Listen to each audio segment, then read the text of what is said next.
నమస్తే ప్రజాప్రతినిధి న్యూస్ కి స్వాగతం. నా పేరు యశ్వంత్. చేగుంట మండలంలోని చందాయిపేట్ గ్రామంలో శనివారం నాడు చేగుంట తహసీల్దార్ శివప్రసాద్, సర్పంచ్ తాలూకా మహేశ్వరి సాయిబాబా ఆధ్వర్యంలో గ్రామంలో సివిల్ రైట్స్ డే నిర్వహించారు. డిప్యూటీ తహసీల్దార్ మాట్లాడుతూ ఎస్సీ కులస్తులను కులం పేరుతో దూషించిన, గుడిలోకి రాకుండా అడ్డుపడిన వారిపైన ఎస్సీ ఎస్టీ అట్రాసిటీ కేసు నమోదు చేసి జైలుకు పంపించడం జరుగుతుందన్నారు.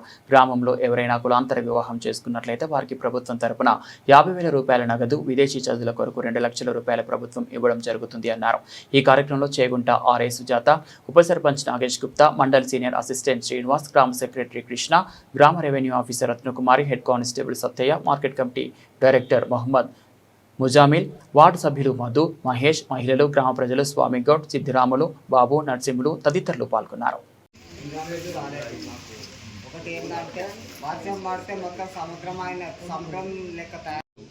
చందాయిపేట గ్రామం చేగుంట మండల పరిధిలో పౌర హక్కుల దినం కార్యక్రమాన్ని నిర్వహించడం జరుగుతుంది.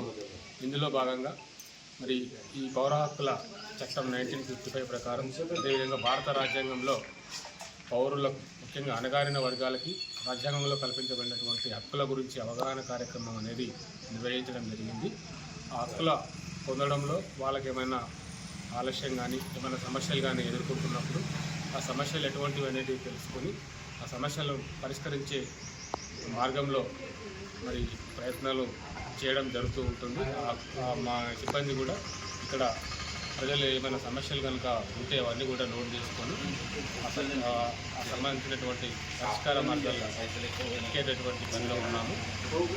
ఇలా ఈ రకంగా ప్రతి నెల ఏదో గ్రామంలో పౌర హక్కుల దినం అనేది ప్రతి నెల నిర్వహించడం జరుగుతూ ఉంటుంది. ఇది మనకి సివిల్ రైట్స్ యాక్ట్ కూడా ఉన్నది, సివిల్ రైట్స్ ప్రొటెక్షన్ యాక్ట్ 1955 అంటారు.